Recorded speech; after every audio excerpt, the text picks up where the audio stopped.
people who were doing this work were kind of doing it out of their kitchens and producing self-published books. And, we're talking about when I met Gary Knoll back in like 1982, when I was a wee tot in chiropractic college. And he really got me on fire and inspired me to like start asking questions. Nobody was asking questions back in those days, right? But Gary, who was always on fire with this stuff, said, no, vaccines and all these toxins, and there's cadmium in the water, and there's all you need to chelate. I was like, I want more of this, This seems like it's really where the answer is, right? And then as time went on, we kind of forgot about it, the vaccine epidemic and the autism epidemic and the learning challenge epidemic and the epidemic with our children just losing more and more just life force consciousness, as you just see with every passing year, kind of went on. For those of us who are sensitive to it, we remember the vibrancy of children, don't we? That vibrancy, that look in the child's eye, that look in the face, like that when you first see your own child born, right? It's just like there's just this life force that makes you complete, right? What we see now is we see that's kind of dwindled down a bit. And all you need to do is just watch any kid in a stroller. There's a loss that's going on. It's just not necessarily from the last couple of years.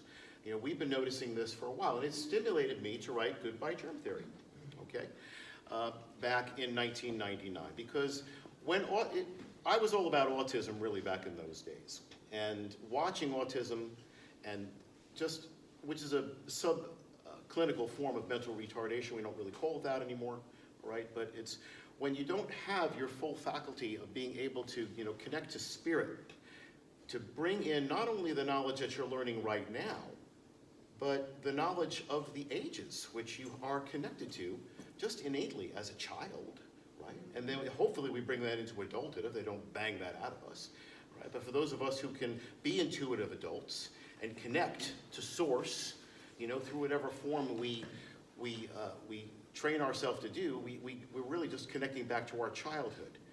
But what I've noticed is that these shots are taking that away, right? And so Goodbye Germ Theory was really all about that in the very beginning, just the loss of vibrancy of the child, okay, of that God force that flew through.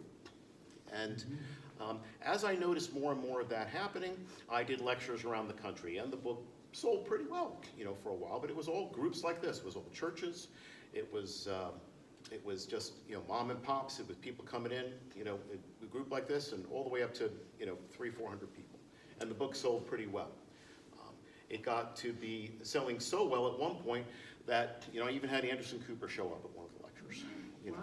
and start trashing me in the back. I mean, that's my claim to fame. If you go to my blog, saynotovaccines.org, saynotovaccines.org, you'll find a whole bunch of what's called my journey within the process on there, because I've been writing about it. I think I wrote about it, shortly after that particular encounter occurred from doing this work. So my main purpose was to get people on board with just understanding, what's happening. And folks, this is nothing new. The book is filled with a whole bunch of great quotes, right? Happens to be from Thomas Saz. One of the great things people say about my book is they say, wow, I never really knew that all this stuff was going on way back in the 90s, right? And that, my goodness, you predicted all of this? Well, yeah, because this is where everything was leading, all right? Using the coercive apparatus of the state to force people to submit to the administrations of doctors of medicine is a persecution in the name of health, exactly as using the coercive apparatus of the state to force people to submit to the administrations of doctors of divinity was persecution in the name of God. Right? And right now we're noticing that because there's really nothing you can say to go against the narrative, is there? There's no, they say follow the science, right? Aren't you following the science? Hey, well, I've got news for you. And for anybody that comes up to you and pokes you and says, you're not following the science. We've all had that, right? Hey, science is not meant to be followed. Religion is followed. Are you telling me about your religion? Your science religion. Science is meant to be tested, challenged. Because one of the things I learned from Peter Duesberg, the great virologist who exposed the HIV scam, back in the 80s, who I met and interviewed for the book, along with Fauci. One of the big complaints I get is like, you spell Fauci's name wrong. Oh, do I? Aw. Not going to correct that. So Peter Duesberg said, listen, in science, the exception is the rule. What does that mean? In science, the exception is the rule. Well, that means that if you have one example that goes against what you think is science, you have to take a look at that and study. Well, how about a person that's walking around with AIDS symptoms, leukocytopenia? Right? What does that mean, leukocytopenia? Anybody know? It means decreased white blood cells, right? And all the symptoms that go along with it. Leukocytopenia. Okay, that became AIDS at a press conference with Peter Gallo in 1982. All right? And they found their then villain, which is now their then COVID little virus. They found HIV, okay, which is a natural piece of debris in everybody's cellular and interstitial structure. And they said, yep, here it is. That's what causes it. Only there's one problem. You can have full-blown cases of leukocytopenia, which was running rampant within the homosexual community at the time, okay, and have absolutely no HIV whatsoever. There's your exception, okay? In science, true science, the exception is the rule, because as soon as you get one, just one example to challenge you, then something else must be going on, right? And how many examples regarding the germ theory today do we have of that? You've heard of Koch's postulates, right? Koch, and I'm not alone with this now because I was mentioning in the beginning, I used to be like the Maytag repairman, you know, the loneliest guy in town, just kind of touting the anti-vaccine thing. I was proud to be an anti-vaxxer. I like the term, actually. I love it. Yay, I'm an anti-vaxxer. I am anti-poison. You know, I am anti-autism. You know, all of that stuff. I used to love to be called that. And, you know, back in the day, people were kind of like saying, yeah, but you know, what about science? What about this? What about that? Right. Well, you know, I said, Koch's postulates, you know what they are? That means that if you have any cases where that little bacterium that you would think is causing whooping cough does not cause whooping cough, or if you have whooping cough and you can't find that bacterium, guess what? The entire thing goes to shit! Sorry. The entire thing goes out the window. That means your entire theory, the germ theory, goodbye, doesn't make any sense. Because one of Koch's postulates says that you should be able to take that bacterium and place it on a petri dish. And I'm going to take a little piece of skin cell here. I'm going to take that off. I'm going to sneeze on it. I'm going to close up that petri dish, right? And I'm going to put it away. And I should have all sorts of diseases on there. And guess what? You might have other bacterial colonies, but you won't have the same disease process. You cannot grow, and this is worthy of writing down, you cannot grow in a petri dish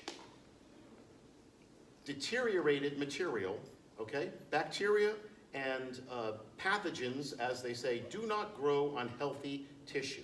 Now, what is healthy tissue? Tissue that is vibrant with life force. If you have nerve energy going through it, it doesn't grow. Why doesn't it grow? Why don't these pathogens grow on that? Because they're not pathogens. They're an integral part of the cellular structure. They're a part of life. Who here has ever heard anything by Dr. Zach Bush? Write it down. Look him up. He's an amazing young medical doctor, young man. He talks about what? What does he talk about? Soil. No. He talks about the micro what? Microbiome. Okay. So, the microbiome, the macrobiome. What does this mean? Okay? We live, if you get my audio book, the very first part of the audio book talks about probiotic and antibiotic philosophy. Okay? The microbiome is essentially the milieu of critters that we live within.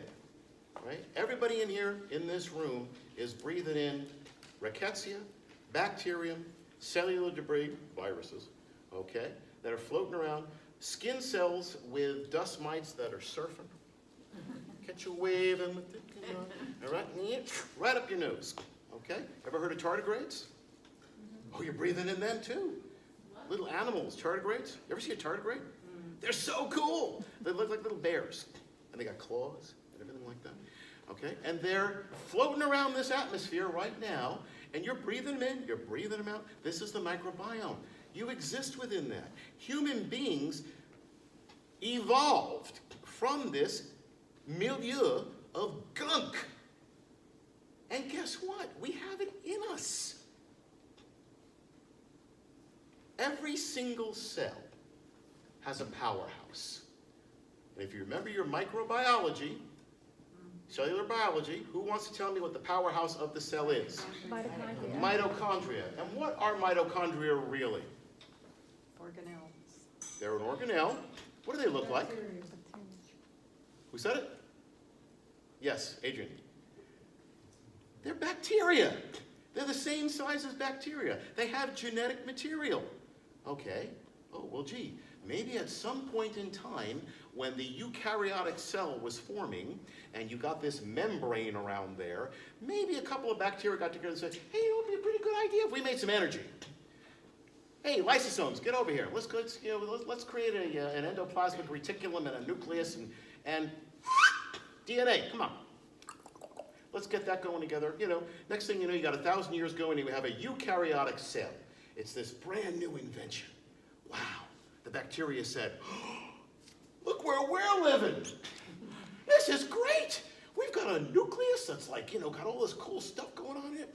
And it's telling the different parts of the cell to make like proteins. And all we have to do is like get some sugar in here. And then we can like metabolize it and give all the energy out and produce, you know, we're producing some toxins. Okay, great. You know, we've got to get that out of the cell. Okay, because everything excretes, doesn't it? Everything poops and everything pees. All right? Everything that is alive poops and pees, it excretes, it breathes, and it metabolizes, and it wants to go on. What doesn't do that?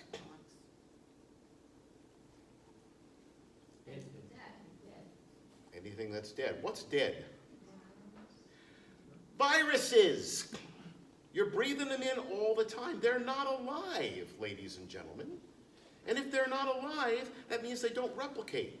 So if they don't replicate, the common microbiological thought of the standard blah, blah, blah, blah, blah, blah, all right, is that they're going to go in, what's the, you know, the COVID thing, right? And it's going to, it doesn't matter, they don't have to be alive, don't have to breathe, don't have to excrete, but you got them going into the cell, and you're going to have them making more of themselves. It makes the cell make more of it. And then eventually the virus just takes over the entire body. All right, and that's why you get sick like this. Hey, you're being sold a bill of goods that is only good for Pfizer. Because as long as you believe that, that's why I say goodbye germ theory as the title of my thesis, because this is the fundamental bullshit that is fueling the entire system.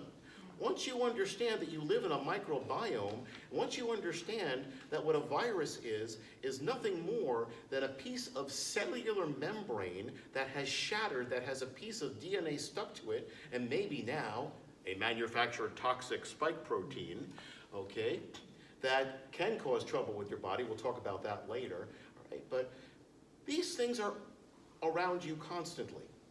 Now, if you were to examine your interstitial fluids, basically your interstitial fluids are the fluids between the cells and the tissues. Right? Your body is a persistent process of cell life and cell death. Okay? Emerson said that the day in the life of one cell will steal all of the luster from fiction. And why do you say that? Because you have 25,000 chemical reactions going on every single minute of every single cell, all right? Most of us need 2 alarm clocks to wake up to go to work. Your heart beats every day without fail, okay? The innate intelligence that runs your body knows how to do all this stuff, right? So We have a constant system of life and death going on. Respiring, breathing, your cellular tissue. Linus Pauling, everybody hear of Linus Pauling? Yeah. He did the research on vitamin C, years ago. He took chicken cells that I think are still alive today back in 1962, all right? And he used vitamin C and other processes with it, and he concluded that if you do not poison the cell, and if you allow the cell to go through its normal process of respiration, what is respiration when we're talking about cell? We're talking about, bringing in glucose, the mitochondria metabolize it, you excrete the pee and the poop, and, normal processes happening. He said if there is no poisoning happening, the cell will live forever. Why aren't we looking at that? Because maybe it's not profitable? The system that is preying on you right now, okay, is the system that makes money off of keeping everybody stupid, off of keeping you ignorant of how your body truly works, off of making a profit on your birth, on your growing up, on every disease process, quote unquote, that you get, creating the disease process, creating a micro remedy for it, allowing you to go to a certain amount of years and then profiting off your death on the way out, okay? So that sounds to me nothing more like the movie The Matrix, where you're plugged in and you are used from birth all the way to the time you die. And keep those TVs all over the place, because we're just going to keep propagandizing you. And you can't go anywhere without there being. Remember when you used to go to a restaurant, there wasn't a TV around? Still going to the finer restaurants, you don't have it, right? But you're constantly bombarded with it, with stimulus everywhere, even if you're not looking at it. Okay, and there's a TV over at the bar, and you're trying to have your dinner and have a private conversation. It's still going in. And you can't drive down the road without seeing a billboard subliminally. Okay, the level of propaganda that is occurring, especially at this time in history, is the end game. Okay, that's why I started with that video. You live to service us. I'm sorry. And it's only going to be us eventually that stops that process. I was getting on to where viruses are in the microbiome, because I think this is important. Viruses are a process of when the cell explodes. Now, the cell will explode because it's toxic. We always have cellular life and we have cellular death. The process of cellular life is called, in eukaryotic cells, is called, Jay? Cell division? Yes. Is called? Mitosis. Thank you. Mitosis. It's called mitosis, right. So one cell becomes two, becomes three. This is how the child grows. That magnificent process of the sperm and the egg coming together, forming a human life, okay? That goes on constantly. That's life. As long as you have life force and no poisoning going on, that will continue, and it will continue healthy. Now, okay, as soon as you put some poison in or some toxin, cells have to deal with it. They're going to restructure, rearrange. You're going to have cell death. The cells that are poisonous are going to explode. When they explode, have you ever shattered your car windshield? Safety glass. Okay, so now you have the antenna going through, right? The safety glass there. Now, what happens when you smash it, and what does it look like? Does it go shards all over the place? You get these little tiny pieces. Those tiny pieces are called icosahedron. Icosahedron. Icosahedron is a diamond shape. Essentially, it's three-dimensional icosahedron shape. Now, let's just suppose that those are sticky little pieces of material, debris. Suppose that one of them has an antenna in it. Now, substitute antenna for DNA or for RNA, because the ribosomes, which are also on the endoplasmic reticulum, okay, everything is cellular membrane, everything is cellulose, everything is carbon, all right? So it doesn't matter. Once these things break up, they break into icosahedron pieces, which are essentially these little diamond-shaped pieces, and all it is debris. It's like, picture going up and a couple of high school kids having a lot of fun and going, boom, boom, boom, boom, boom. They just bash all these cars up one night, and they're shattering all the windshields, okay? Now, the windshield is the cell, and this is the cell death. Now, these processes, which are going on, are persistently spilling these particles into the interstitial fluid, into the cell. Now, when we in modern medicine. I was one of the first ones to engage the electron microscope on Long Island. Adelphi University got one of the first electron microscopes when I was a biomed student there, okay, in the 70s. And so my teacher was amazing. So I've worked in an electron microscope. It takes a lot of hours of preparation and staining and dyeing and everything else like this, right? What is the key common denominator to everything you're looking at today in modern medicine under the electron microscope? It's dead. What's that? It's dead. What? It's dead. It's dead. Hi. I remember you. Okay. It's dead. Yeah, it's dead. You're looking at something in death. You're not looking at something in life. Because if you were to look at something in life, okay, you would see how it exists in life. You're looking at something that's dead.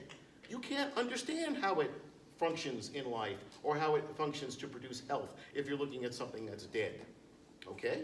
You're looking at a piece of organic material that is no longer doing anything except laying there rotting. Okay? So you're looking at this cellular structure, and now you're saying, okay, this guy's got COVID. All right? I have like coughing in the sink. Okay, let's take that. Get his fluids. Okay, mix it up, do whatever. Okay, spend 3 hours, get $10 million from the government. Take that, put it on a slide, get the graduate student get in there and work with all the formaldehyde because you don't want to do it because you're going to get sick. So you have him do it, and then he mixes all the stuff up. He gets to the electron, he dyes it, and he uses the phthalate blue and everything else like that. He gets in there and he's looking under the microscope and he's like, "Oh my God, we got all these viruses in here." Okay. The viruses are the dead cellular material. The viruses are the exploded cellular membrane. The viruses are the car windshield with the antenna all around there. Of course, you're going to find this everywhere. Now, people have asked me, well, you're saying, because there's a big movement within our movement to say viruses don't exist. Well, we're talking semantics because they do exist. Okay, you can't go running around saying that they don't exist. Of course they exist. It's how you view them. Okay, they're nothing more than cellular debris. Does that mean that they don't have a function? Hey, listen, God is great. The universe is amazing. If you have a piece of trash there, believe me, innate intelligence, the universe is going to figure out a way to make that useful. So maybe in some ways that we don't know just yet, that particular material is there to help rebuild DNA somehow, help rebuild RNA, right? It could be. So this is the truth. We don't really know the true function of viruses. We don't know. But what we do know is that they're not jumping in and causing a whole bunch of disease. Okay, that is folklore for the pharmaceutical companies. So, I do want to move a bit because I can be long-winded. You know what these guys are? Yeah. Stone. Right, so, in getting onto our favorite Georgia Guidestones here, we know what the ultimate goal is, and this is the ultimate goal, okay? They want a society of, 500,000 people with them on top. Maybe 1,000 or 2,000 people control the rest. And if you've ever seen the back of a dollar bill with that pyramid, that's what it's about, okay? The ones who are remaining will be just kind of those slave drones on the bottom making everything happen, and then the managers kind of go up a bit, and then maybe you have those 1,000 or 2,000 people on top controlling the whole thing. And this is the start of what we're going through right now is the beginning of how they want to accomplish this. So what we know now, there are areas and countries which have the highest death shot rates and strictest mask nonsense are the areas with the most sickness. Do you not know that? Have you been following the news? Okay, take a look at Israel. All right, take a look at Vermont, Vermont has the highest vaccine rate in the country, over 90-something%. Everywhere you look right now that has the highest shot rate has the highest sickness rate. Everywhere you go. You guys probably know this already, so I'm going to breeze over. Now, mainly the southern states, which we live in part-time, are thriving. Okay. So I already said this, when the brainwashed tout wanted to give you something to leave with, the science, what they're really saying is adhere to my religion. Exception is the rule, and we went over this whole thing, the whole point of science. That's pretty good. How about this one? If you have to be persuaded, reminded, pressured, lied to, incentivized, coerced, bullied, socially slammed, grip-tripped, threatened, punished, and criminalized, if all of this is considered necessary to gain your compliance, you can be absolutely certain that what is being promoted is not in your best interest. Would you all agree? Yes. All right, so all of this is, pretty much common knowledge. Okay. So, I think we went over all of this. How are we doing on time? How much more time should we go? We are doing good? Okay, good. I am going to get to questions. So, we went over all this. Okay. I want to go over things that might be more interesting to you guys. Toxemia, okay. So what we're talking about, I touched upon this. Toxemia, if you've never read a book called Toxemia by Jay Tilden, or looked into any work by Herbert Shelton, great naturopath, much of the idea of toxemia is how we all get sick with everything. Right now we have intentional methods of toxemia, look up at the chemtrails, everything else like that, being put upon us to toxify us on an ongoing basis, all right? Yes, they're trying to kill us all and move the whole thing into what they're moving it into. It doesn't mean we're all doomed. We all yet may prevail, but they know about toxemia, and they're just trying to increase the level of toxemia to profit on it and to control us. So the cellular death process that I talked about, the exploding cells, all of that, that's the main area where you get viruses and you get floating around the system, and they're really the culprits of the diagnostic world as far as taking the blame is concerned. Now, the microbiome, if you listen to Dr. Zach Bush's work, you have a real understanding of what's going on, because the biome includes your immunity. As soon as you think about immunity, folks, what's the first thing you think about? What are you trained to think about? I know what you're going to say. Antibodies. What? Antibodies. Antibodies. Everybody thinks antibodies. Okay. So antibodies are maybe 25% of immunity. They're important. But what's far more important is your white blood count, your neutrophils, your leukocytes, okay? Your phagocytes. A lot of those. That's another, at least 60% of it right there. All right? But the other part of it are microorganisms. You ever think of that? The microbes that are in your gut at any given moment, which is why it's so harmful to take ongoing antibiotics for anything, are an integral part, at least 10 to 20 to 30% of your immune process. The microbes, the bacterium, okay, the smaller organisms that are within your gut right now are producing vitamins, enzymes, all right? They are producing life force and different components for the white blood cells, which add to your immune response. This is why your immune response starts tanking if you start taking antibiotics too much. This is why I talk about in my audiobook that as soon as you go the probiotic, not the antibiotic route, but you start integrating the probiotics back into your system, you start feeling pretty damn good, right? Now, there are many ways to introduce probiotics back into your system. I'm sure you're all working with people to do that, and you're all studied, right?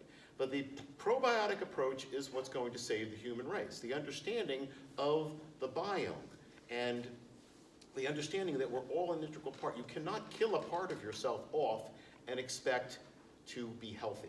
The only thing you can do to be healthy is to understand that all these organisms are in the air, in the soil, in your body, and they have a function. And we don't have to understand 110% of the process to know that they have a function and we shouldn't be messing with them, all right? Because if you throw off one trace mineral, that one strain of bacteria is responsible for aiding in your immune response. You throw off the whole thing. You tip the whole scale, and we are so far beyond that at this point. All right. So if you're not on probiotics, it's probably one of the most important things you can get on. Reintroduce the biome back into your body. There's ways to do that with trace minerals, and the best source of trace minerals is folic acid. Right. One of the best ways to get those back in there. Any way you can get probiotics into the system that are natural, that are wholesome, kombucha does it, anything with a mother sludge in it, like that, you know, the Bragg's apple cider vinegar, you know, that you can take as well. Something with a probiotic source you need to be taking 2-3 times a day. More important than any other kind of supplement you can take, right? Now with all the poisons out there today, you need to be taking a whole bunch of antioxidants, and I wanted to make sure we got this in there too. Everybody taking NAC? Okay. This group knows about it. Okay. We're going to take questions in a bit. What was the last thing you said? NAC, N-acetylcholine. NAC. What is NAC? NAC is a precursor to glutathione. It is an antioxidant. It takes poisons out of the body and out of the cellular structure, especially with the ones you're putting in there. You definitely want, especially for the respiratory system. Interestingly enough, when the FDA starts going after certain things that that make you healthy, they go after. Amazon has already stopped selling it. Yeah. All right. So stock up on your NAC. If you can get it, it's going like hotcakes. Get it on other places. Buy 2-3 dozen of them. All right. And you want to be taking 500 milligrams on a dose. All right, once daily, if you're not feeling symptoms. If you're feeling symptoms, take up to 1,500 milligrams, okay, you know, with that. You also want to be taking grapeseed extract. Doing that? Grapeseed extract, very important, all right, for that. So the 2 antioxidants, NAC, grapeseed extract, okay. DMSA, not DMSO. DMSA is a powerful antioxidant, but that's really the big guns. That pulls out the heavy metals from the body. You should not take that every day. You maybe once or twice a month, you know, for that one, if you feel like you have some heavy metal poisoning, particularly cadmium, which runs replete within this area, Westchester County, and Connecticut from all the dumping that was done up here by the chemical companies in the 30s and 40s. Okay. Right. All right. So, moving along. I think I've covered a lot of this already. All right. So, my good friend now, Dr. Andrew Kaufman. If you listen to Andrew Kaufman's podcast, I'm on there this week. So tune in there and see my smiling face. He and I become instant buddies. He's told me that of this one particular study that he talks about a lot, it's from 1919 from Dr. Rosenau, which when I first came into speaking with you all today, I spoke about the exception is the rule.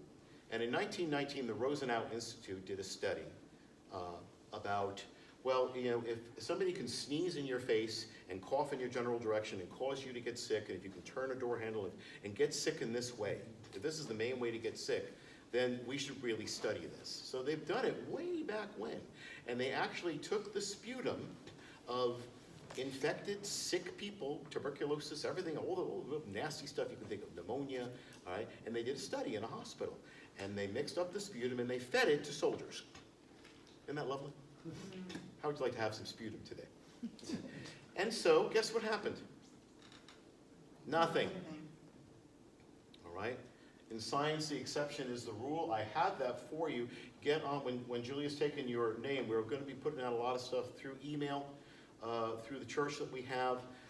Make sure you leave your email, cell number. We send out texts, things like that. I'm just going to pass the corner around, and if you... Okay. You can do that. Put down your name, your email, your cell. You'll get information from us on different things. I'm coming out with a new book as well.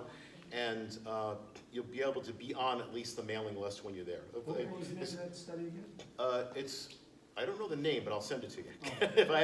if I have the email, I'll send it to you. But the author is if the date is 1919, and it's Rosenau. It's also in my book. Rosenau. Rosenau worked with Bouchon.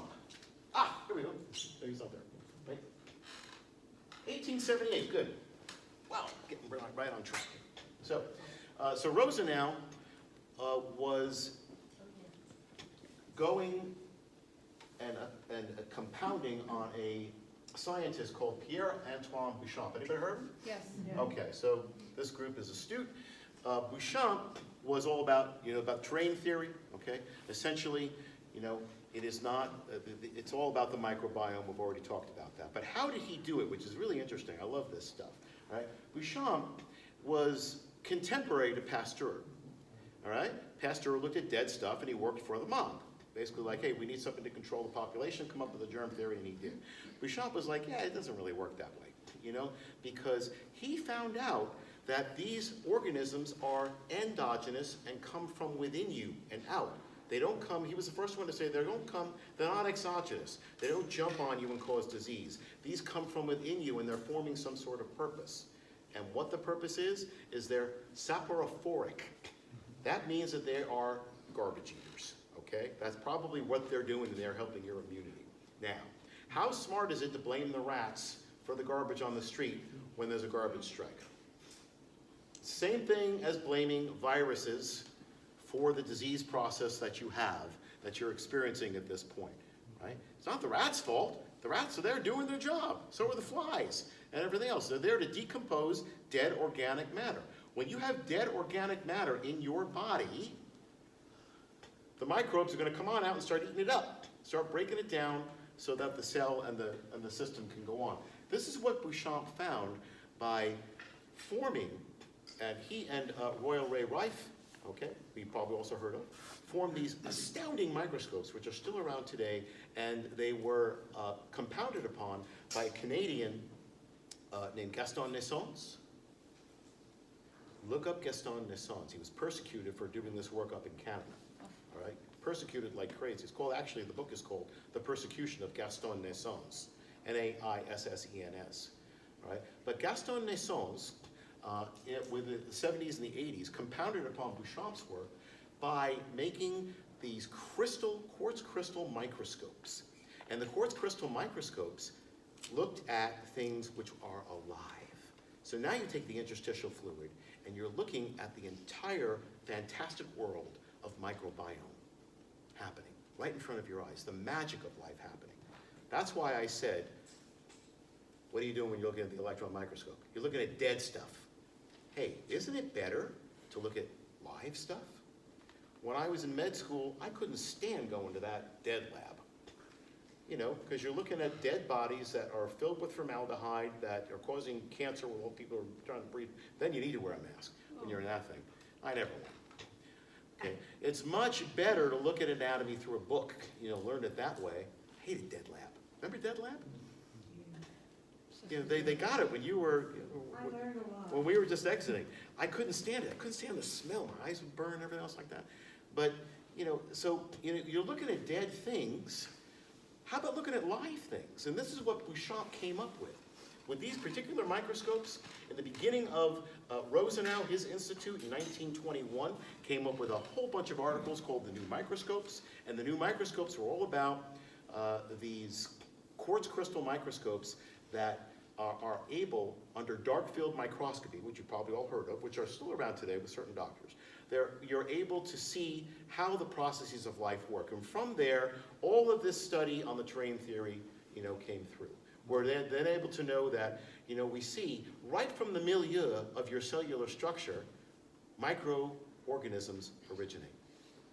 And Bouchamp found something called a microzyma, a little granule. Right? And Gaston Naissance calls them something different, a somatide. They're called different things, but you will never hear about this on CNN, right? Because when you're looking under dark field, you see these tiny little granules, little things, and you can watch them spontaneously form into bacteria, rickettsia, different forms of what might look like virus, but you know, they're living things.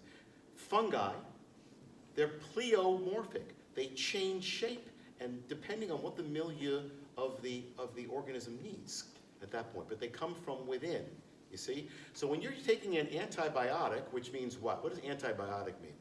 Against life. It means against life, right? So when you're taking an antibiotic and you're killing this stuff off, you're working to just dig your own grave with your teeth, you know? So the entire thing needs to shift back to this terrain theory philosophy. Now, let's see what else I got for you here so we can wrap up. Microzyma. Bouchamp discovered that they evolved into bacteria. He discovered that the medium determines whether or not the microorganisms such as bacteria are present. The microbes that arise from your cells, quite possibly through Bouchamp's microzyma, are members of the web of life called saporophytes. Okay? These are defined as a group of microorganisms whose sole existence is designed by God to break down dead, diseased, or otherwise dying organic matter into simpler forms of organic biological chemicals. So when you understand this, you understand how the body really works. Okay, you've all heard of Royal Rife, right? Yes. So he expanded on Bouchon's work. He even worked with the Rife current, and you can get Rife machines today, which you probably, how many people have heard of the Rife machines? Right, we can get that current going through you in order to get the life force stimulated within the body and get the processes moving where they should be. Okay, so get a load of this. And this is from the Franklin Institute in 1944. Was talking about Rife's work. Let's read it together. Rife showed that by altering the environment and food supply, friendly germs such as colobacillus can be converted into pathogenic germs such as typhoid, and that this process is reversible. Experiments in the Rife lab established that the virus of cancer, like viruses from other diseases, can easily be changed from one form to another by means of altering the media upon which they feed. This was from an article. This was when the media was working for you to actually produce, information that might be useful to society. See, because as you cannot grow the bacterium of typhoid on a piece of healthy tissue, it changes back into some other form. It changes back into a lesser form. It probably goes right back to microzyma. Okay, so I don't want to bore you with this stuff. Okay, so regarding AIDS, do you realize that and this is the same thing with COVID, folks? COVID is nothing. I went through I wrote the book based on my experience with the AIDS scam. Okay, and listen, COVID is nothing more but AIDS 2. It's AIDS rebooted, but now with a military force. There's never been a keynote study anywhere tying HIV to AIDS, and there's never been a keynote study tying any kind of COVID-2 virus to something called COVID-19. It just doesn't exist, never will exist. It's all a bunch of crap. The problem that we're having right now, though, is that the pharmaceutical companies have bought your, not all of them, but they have their influence within buying government officials now, and they have become your government. When a body that has power and money buys your government and starts making your laws, that's called fascism, by the way. Right. All right? You heard about polio, right? So within my book, I'll just go over this briefly. I go over my experience in meeting Jonas Salk and the intent of the polio vaccine. There's much more has come out of it over the past 5 years about where polio really came from. DDT, spraying of lots of chemicals, sanitation, but we knew way back when that, and one of the first things I used to get with criticisms as I was doing lectures early on with this is that, what about polio? Polio, vaccines wiped out polio. Well, did they? All right, because even Jonas Salk told you that when the vaccines were introduced, when Adrian and I were little children, and we were getting them, all right, the polio vaccine, because our parents wanted to protect us, that polio was already at the lowest possible level that it was at in the charts. All right? Then they started interjecting in the polio vaccine, and guess what happened? Right back up again in the late 50s and 60s. Okay? Did they call it polio? They did for a little while. But then when they realized what was happening and the oops that was going on, they called it paralytic spinal meningitis. Isn't that convenient? Gee, all you have to do is just switch around the words. Hey, it's the same thing, but now we're just calling it different. So on paper, you get rid of a disease. Capiche?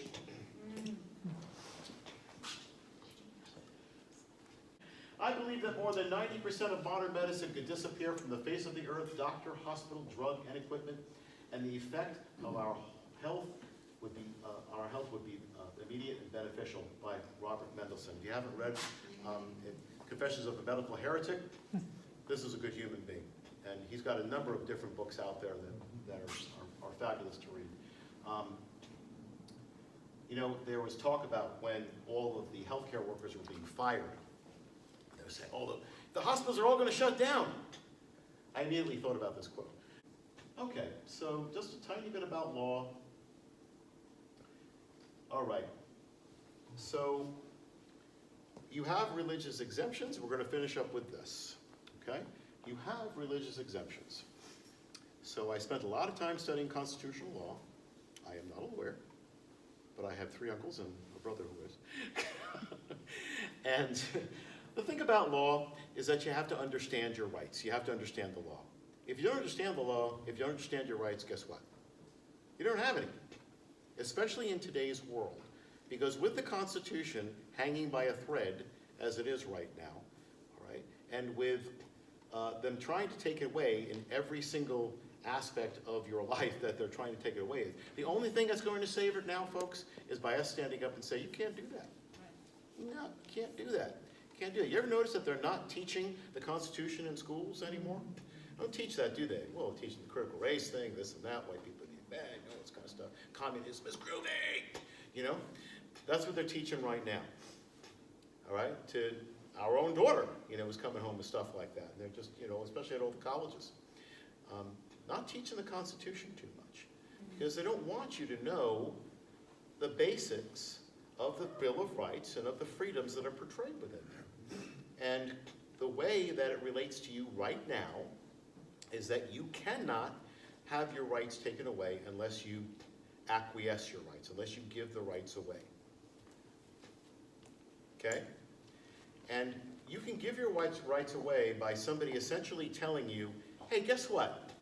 And he's in a big battle right now because the Teamsters Union has made a deal with the city saying that, okay, so, you know, we're not gonna respect the religious exemptions anymore. So I gave him a religious exemption through our church, and Ed's going through a thing at this point.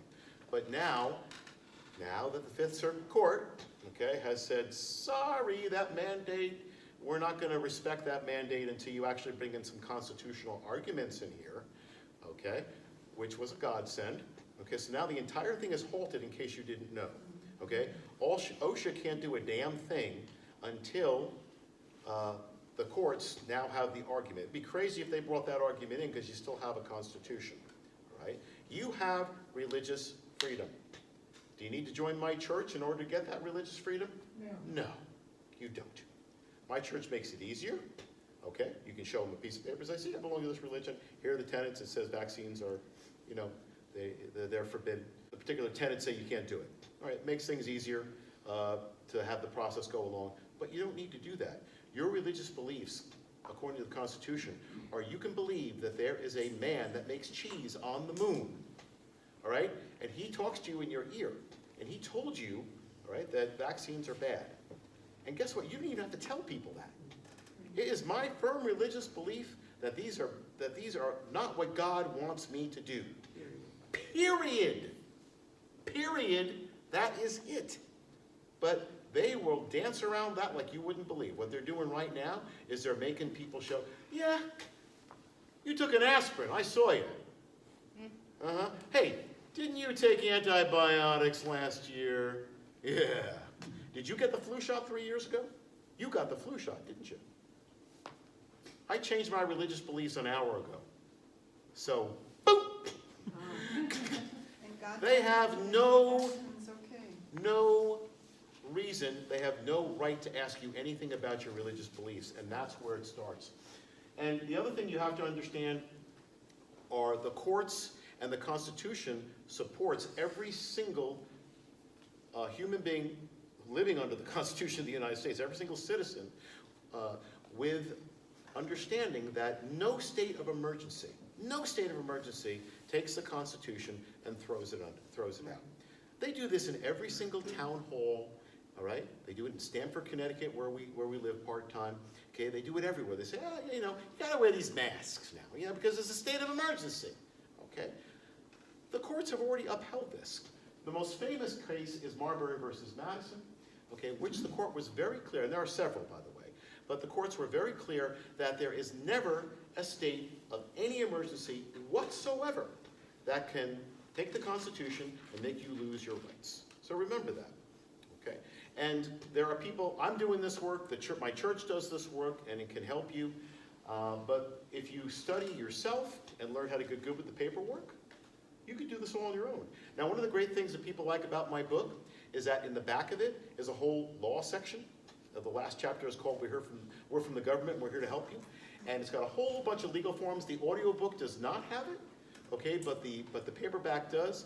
And you can see how I've listed all the forms back there, and you can just gear them out. And, you know, you sit around the computer, you make one out for yourself. And there's zingers. You hand them in to whoever is doing what to you, and you start the process going. And then if they don't respect your rights, you've got a constitutional lawsuit and some money down the road on your hands. And there are more and more lawyers picking this work up. Q, Howard. I don't have to tell you things are bad. Everybody knows things are bad. It's a depression. Everybody's out of work or scared of losing their job. The dollar buys a nickel's worth. Banks are going bust. Shopkeepers keep a gun under the counter. Punks are running wild in the street, and there's nobody anywhere who seems to know what to do, and there's no end to it. We know the air is unfit to breathe, and our food is unfit to eat. We sit watching our TVs while some local newscaster tells us that today we had 15 homicides and 63 violent crimes, as if that's the way it's supposed to be. We know things are bad, worse than bad. They're crazy. It's like everything everywhere is going crazy, so we don't go out anymore. We sit in the house, and slowly the world we're living in is getting smaller, and all we say is, please, at least leave us alone in our living rooms. Let me have my toaster and my TV and my steel-belted radios, and I won't say anything. Just leave us alone. Well, I'm not going to leave you alone. I want you to get mad. I don't want you to protest. I don't want you to riot. I don't want you to write to your congressman because I wouldn't know what to tell you to write. I don't know what to do about the depression and the inflation and the Russians and the crime in the street. All I know is that first, you've got to get mad. You've got to say, I'm a human being. God damn it. My life has value. So, I want you to get up now. I want all of you to get up out of your chairs. I want you to get up right now and go to the window, open it, and stick your head out and yell, I'm as mad as hell, and I'm not going to take this anymore. I want you to get up right now. Get up, go to your windows, open them, and stick your head out and yell, I'm as mad as hell, and I'm not going to take this anymore. Things have got to change. How many stations does this go out? You've got to get mad. 67. I know it goes to Louisville and Atlanta. I'm not going to take this anymore. Then we'll figure out what to do about the depression and the inflation and the oil crisis. But first, get up out of your chairs, open the window, stick your head out and yell, and say, I'm as mad as hell, and I'm not going to take this anymore. Folks, they're afraid of you. Folks, they're afraid of you. They are, I just want to end with this, they are afraid of you. They are afraid of you. And I know that they're afraid of you.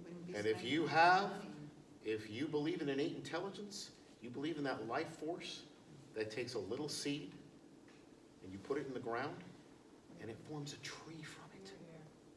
What is that? That's a portal. It grows. 100-foot thick tree from the earth. Just pulls it right out of the earth. If you believe in that force, if you believe that runs in every single one of us, through every single bacterium, okay? If you connect in with that microbiome and understand that as the God force within us all, guess what? That's what this whole thing is about. And we're going to be okay. So I appreciate all of you coming.